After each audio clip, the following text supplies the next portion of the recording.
안녕하세요. 염치를 모르는 시어머니와 자기 앞가림도 못하는 남편한테 질려서 베끼든 30대 여성입니다. 어머님께서는 저더러 속도 좁고 이기적이다 하셨지만 세상 사람 100명에게 물어보세요. 사람들이 누구에게 손가락질을 할지? 어머님은 당신이 세상에서 제일 합리적이고 똑똑한 분이라 생각하셨겠지만 절대로 아닙니다. 아들 둘 전부 다 망가뜨리고 나니까 직성이 풀리시나요? 어머니도 다른 사람들 이야기 듣는 거 좋아하시는 거 아는데 제가 쓴 이 이야기도 꼭 듣고 부끄러운 줄 아셨으면 좋겠네요. 남편하고 저는 지인의 소개로 만났어요. 남편은 대기업에 다니고 있었고 저는 작은 카페 사장이었지요. 그렇지만 카페가 작다고 해서 매상도 적었던 건 아니에요. 테이블은 8개밖에 없었지만 젊은 아가씨들한테 데이트하기에 분위기 좋은 카페라고 소문이 나면서 주말에는 1시간씩 대기를 해야 할 만큼 손님이 밀려 들어왔답니다. 제가 정확한 매상은 밝힐 수 없지만 아무튼 남편이 받아오는 월급보다 이것저것 제할 거 제하더라도 못해도 1,200은 더 벌었어요. 하지만 그런 사정은 상관없이 어머님은 저를 며느리감으로 탐탁치 않게 여기시는 눈치였습니다. 대기업식이나 다니는 당신 아들은 소위 사자로 끝나는 여자를 데려올 줄 알았다면서요. 그런데 어머님은 왜 어머님 아들이 어머님이 원하는 사자로 끝나는 여자를 못 데려오는지 생각을 한 번도 안 해보신 걸까요? 제가 생각하기엔 그건 바로 어머님이 홀어머니셨고 남편 밑으로는 딸린 시동생이 있었으니까 그런 것 같은데 말이지요. 아버님은 남편이 고등학교에 진학하던 시기에 돌아가셨고 이후로 어머님 표현에 따르자면 어머님 혼자서 아들 둘을 키우셨답니다. 하지만 남편이 하는 말을 들어보면 묘하게 비슷한 듯 달랐어요. 어머님이랑 남편 그리고 시동생이 한 집에 산 것도 맞고 어머님이 밥 차려주고 빨래해주고 그런 것도 맞기는 한데 생활비는 남편이 고등학생 신분으로 아르바이트를 하면서 벌어온 돈을 전부 다 보태기도 했고 어머님이 특별히 경제활동을 하지는 않으셨다대요. 그래도 어쨌든 어머님 나름대로의 애로사항이 있었을 테니 제가 감히 어머님이 아들 둘을 키운 거네 아니네 그런 소리는 할 수 없겠지요.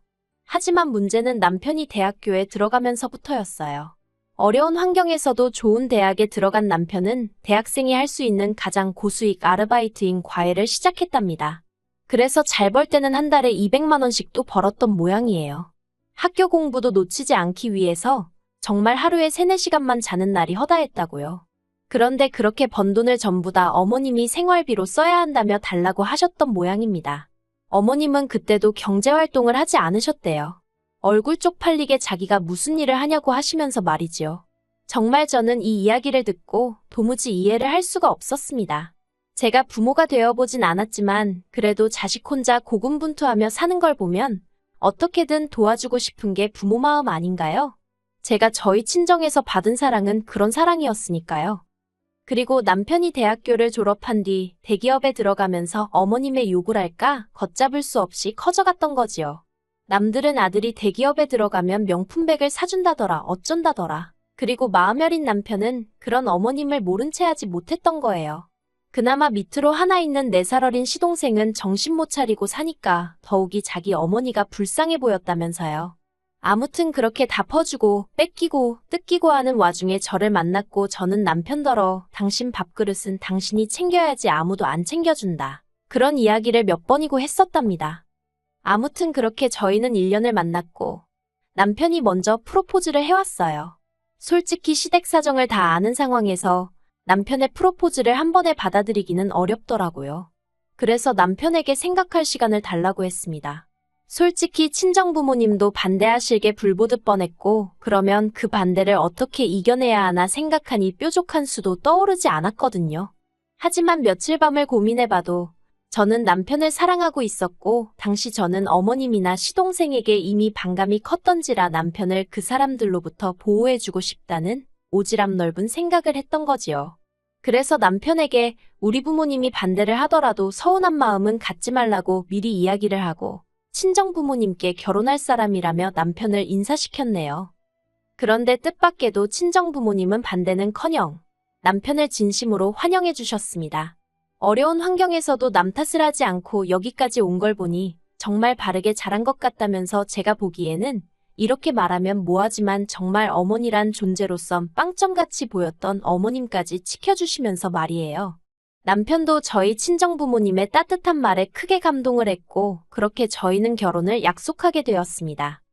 본격적으로 결혼 준비가 시작되면서 어머님이 저희를 불러놓고 대놓고 못을 박으시기를, 아직 시동생이 앞으로 무엇을 할지 진로를 정하지 못했기 때문에 저희 결혼에는 한 푼도 보태줄 수 없다고 하시대요. 그런데 이미 시댁 사정이 여유가 없다는 걸 너무나 잘 알고 있었기에 저는 애시당초 기대치라는 게 없었거든요. 그래서 알겠다고, 이해한다고 말씀드렸습니다. 하지만 저도 사람인지라 그렇게 매몰차게 말씀하시는 어머님의 모습에 약간의 상처를 받았던 건 사실이에요. 남편도 몹시 민망해하며 저에게 미안하다고 사과를 했고요. 하지만 그런 어머님을 둔 게 남편의 잘못은 아니잖아요. 그래서 괜찮다고 했지요. 그리고 다행히 이런 사정을 모두 알게 되신 친정부모님이 선뜻 신혼집 장만을 해주셨습니다. 그런데 어머님이 생각지도 못한 말씀을 꺼내셨습니다. 말씀하시기를, 집이야 저희가 사는 곳이니 전세든 월세든 매매든 그게 당신과 무슨 상관이냐고요. 그리고는 그것보다는 당신은 예단이 중요하다고 생각하신다대요. 예단이라는 게 원래 시댁 어른들한테 저 좀 예쁘게 봐주세요 하고 보내는 선물인데 그걸 어떻게 생략할 생각을 하냐면서. 하지만 제 입장에선 황당하기 짝이 없었던 게 집이 4억짜리였고 남편은 7천만 원 들고 장가를 오는 상황이었어요. 그런데 그런 와중에 어머님이 저한테 명품백과 진주 목걸이 그리고 골프채 세트를 바라신다는 게 상식적으로 말이 안 되잖아요. 제가 어머님께 호감을 갖고 있던 건 아니지만 그래도 웬만하면 착하고 예쁜 며느리가 되고 싶었는데 가만히 있으면 해가면서 욕만 뒤지게 먹게 생겼더라고요. 그래서 어머님께 제가 어쨌든 집까지 해가는 마당에 그런 말씀은 어불성설이신 것 같다고 한마디 했네요. 그리고 그 일이 계기가 되어 어머님과 제 사이는 걷잡을 수 없이 초장부터 틀어지게 되었지요. 그래도 결혼은 제가 어머님이랑 한 게 아니라 남편이랑 한 거고, 남편과 제 사이만 놓고 보자면 사실 이혼을 생각할 정도로 문제가 있지는 않았어요. 그래서 어머님 일은 마음 한켠에 묻어두고 제 결혼 생활에만 초점을 맞추었지요. 하지만 어른들이 왜 결혼할 때 집안을 봐야 한다고 그렇게 말씀들을 하신 건지 남편과 살아보니 알겠더군요. 결혼은 남편하고만 잘 지내서 될 일이 아니라는 걸요. 남편과 결혼을 약속하던 당시 제가 남편에게 딱 하나 조건으로 제시한 게 있었어요. 그건 바로 시댁에 대한 무조건적인 지원은 지양하자는 거였습니다. 솔직히 어머님 나이가 60으로 노인으로 보기에는 너무나 젊으셨어요. 그렇다고 몸이 어디가 안 좋으신 것도 아니었고 고질병을 갖고 계시지도 않았고요. 게다가 노후 준비도 되어 있지 않은 상태에서 재산이란 건 어머님이 시동생과 함께 살고 있던 작은 빌라 하나가 전부였는데, 까놓고 말해서 나중에 더 나이 드시면 그거 팔아서 실버타운은 택도 없고 나중에 혹시나 편찮기라도 하시면 병원비나 감당할 수 있을까 싶은 수준이었습니다. 그리고 그런 와중에 저희 남편이 매달 돈까지 들이고 있으니 솔직히 저희 남편이 돈을 찍어내는 기계도 아니고 저희도 자리를 잡아야 할 거 아니에요. 그래서 남편에게 이제 용돈은 그만 드리라고 했어요. 생신이나 명절과 같은 특별한 날에만 챙겨드리자고요. 이때까지 당신 할 만큼 한 거라고 위로도 잊지 않았네요. 그러자 남편도 몇 날 며칠을 고민하는 눈치더니 알겠다더군요. 말이 나온 김에 허심탄회하게 이야기해 볼게요. 저는 어머님이 당신 쓰실 용돈이라도 나가서 직접 버시면 참 좋겠다 싶더라고요. 비교하자는 건 아니지만 저희 친정부모님은 노후 준비도 되어 있으셨고 그와는 별개로 어쨌든 자리 잡아가는 자식에게 손은 안 벌린다는 주의셨지요. 그래서 지금까지도 작은 소일거리라도 일을 손에서 놓지 않고 계시거든요. 모든 사람들이 저희 친정부모님처럼 살아야 한다는 건 아니지만요. 아무튼 그러니 어머님은 어머님대로 저희가 괘씸해 죽으려고 하셨습니다. 특히나 저에 대한 분노가 매우 크셨어요. 갑자기 돈을 안 주면 당신과 시동생은 손가락이나 빨다 죽으라는 거냐며 독한 말씀도 서슴지 않으셨지요. 그러자 그 순한 남편도 그동안 돈 들인 걸 하나도 안 남기고 다 쓰신 거냐며 화를 내더라고요. 어머님이 그런 남편의 면전에 대고 하신 말씀은 충격 그 자체였습니다. 주면 몇 푼이나 줬다고 생색을 내고 난리냐며 남의 집 자식들은 지부모 해외여행도 보내주고 차도 뽑아준다더라 그러셨거든요. 그리고 그 대화를 계기로 남편도 어머님께 두 손 두 발 닫은 눈치였어요. 비록 저한테 어머님이나 시동생에 대해서 나쁜 이야기를 하고 그런 것은 아니지만 만날 자리라던가 얘기할 일 자체를 안 만들었다고 해야 할까요? 그리고 저는 저더러 나쁜 며느리라고 하실지도 모르겠지만 남편이 어느 정도 태도를 명확히 해주니 솔직히 편했지요. 그래서 크게 스트레스 받지 않고 남편과 하루하루 무난한 결혼 생활을 이어갈 수 있었습니다. 그런데 작년 뜬금없이 어머님이 무슨 저희 주려고 갈비를 했다면서 집에 오라고 하시는 거예요. 그때가 마침 남편 생일 즈음이기도 했고, 그래서 저는 속으로 결국 자식이기는 부모 없다더니 어머님이 먼저 화해의 손길을 내미시려나 보다 싶어서 안 까겠다는 남편을 설득해 시댁으로 향했습니다. 그런데 어머님이 꺼내신 말은 생각지도 못한 이야기였어요. 시동생 장가를 보내야 하지 않겠냐대요. 시동생이 장가를 가면 가는 거지. 왜 저희한테 보내자고 표현을 하시는지. 깨름직했지만 그쳐 보내야지요 하고 일단 대답을 했어요. 그런데 어머님이 마치 저더러 들으라는 듯이 시동생이랑 지금 만나고 있는 여자가 얼마나 괜찮은 여자인지 일장연설을 늘어놓으시대요. 스튜디어스라는데 키도 훤칠하니 얼굴도 예쁘고 그리고 또 뭐 여자 집이 잘 사는 모양이라나요. 저도 솔직히 키가 작은 것도 아니고 어디서 못났다는 소리를 듣는 것도 아니고 친정 형편도 넉넉한데 어머님은 스튜디어스가 아무나 하는 게 아니라면서 아주 전문직이라고 영어도 얼마나 잘하겠냐면서 정말이지 누가 보면 벌써 그 여자를 며느리로 맞이한 줄 알았을 거예요. 그래서 저도 내내 하고 의미 없이 적당히 맞장구를 쳐드렸습니다. 그러다 문득 시동생이 무슨 재주로 그런 괜찮은 여자를 만났나 싶은 거예요. 시동생은 대학도 다니다 말았고 이후로 사업한답시고 여기저기 껄떡거리고 다니다가 이도저도 못해보고 지금은 아는 형이라는 사람 술집에서 일을 돕고 있었거든요. 그래서 어머님께 그 아가씨가 시동생 직업은 아냐고 저도 모르게 그만 단도직입적으로 물었습니다. 그랬더니 어머님 얼굴빛이 어두워지면서 그래서 저희를 부른 거라는 알 수 없는 이야기를 시작하시대요. 알고 보니까 시동생이 제 카페를 자기가 운영한다고 그러고 저희 집을 자기 집이라고 둘러댔다는 거지요. 듣는데 어찌나 어이가 없던지 웃음이 다 나오더군요. 어떡하려고 그런 소리를 했대요. 미치겠다 그랬습니다. 그러자 어머님이 그러니 니들이 도와줘야겠다면서 당장 다음 주에라도 집을 바꾸재요. 순간 저는 제 귀를 의심했습니다.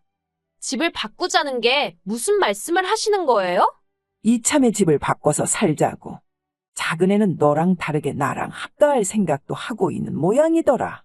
너는 어차피 나랑 살기 싫잖니? 그러니 네가 사는 집은 작은 애한테 양보해라. 어머님 이 집 제가 해왔거든요? 네가 해왔어도 내 아들이랑 살려고 해온 집이니까. 이제 그런 거 따지는 게 무슨 의미가 있냐?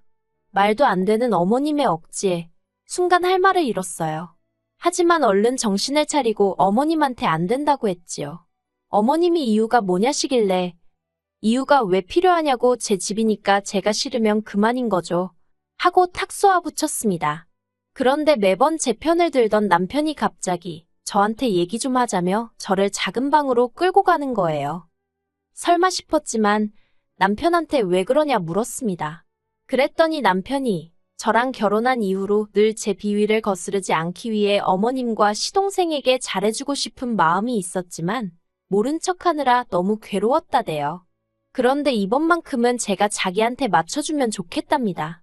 시동생도 자기처럼 좋은 여자 만나서 행복한 가정을 꾸리고 살았으면 좋겠다며 형으로서 이번만큼은 형 노릇 좀 하게 도와달라나요?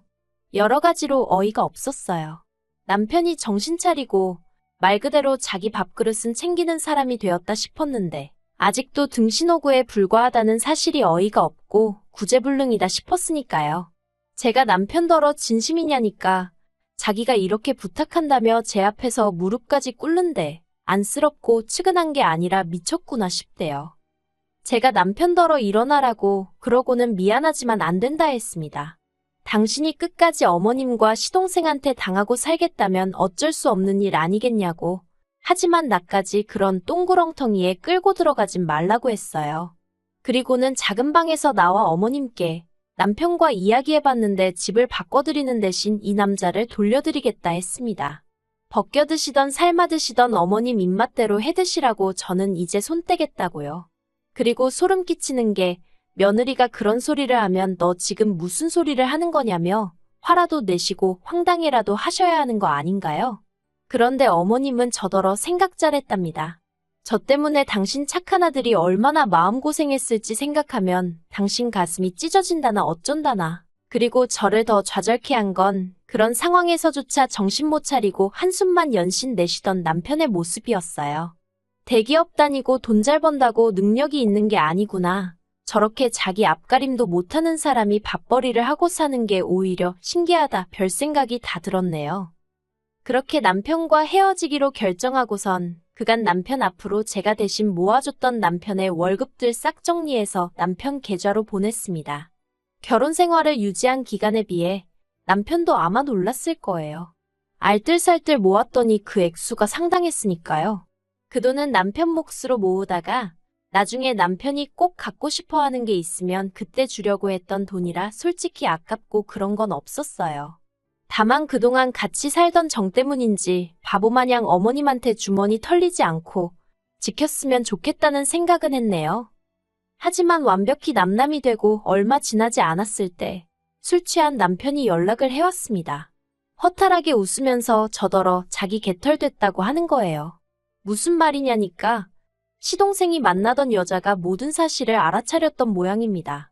그러자 마음이 급해진 시동생이 지영 그러니까 남편한테 돈 좀 해달라고 한 거지요. 어떻게든 돌아선 여자 마음 좀 잡아보겠다고 지형한테 빌린 그 피 같은 돈으로 명품을 사다 바쳤답니다. 원래도 한심한 인간인 건 알았지만 정말 어이없지요? 그리고 그 여자는 선물은 선물대로 다 받아 챙기고 그러고도 결국 시동생을 찾나 봐요. 그리고 얼마 후 남편은 다니던 회사도 때려치고 집에 틀어박혀 술만 먹고 말 그대로 폐인이 되었다는 소식을 예전에 저와 남편의 만남을 주선했던 사람으로부터 듣게 되었습니다. 그래도 한때는 정말 세상 모든 것과도 바꿀 수 없다고 믿으며 사랑했던 사람이라 그런지 그 소식을 듣는데 고소하고 잘됐다는 마음보다는 불쌍하단 생각만 들더라고요. 하지만 남편에 대한 이런 마음도 오늘로 끝낼 생각입니다. 이제 그 사람과 저는 가는 길도 다르고 모든 것이 달라져 버렸으니까요. 저는 제 인생의 성공과 행복만을 위해서 달릴 작정이에요. 더 이상 누군가의 삶에 관여하고 싶지도 않네요.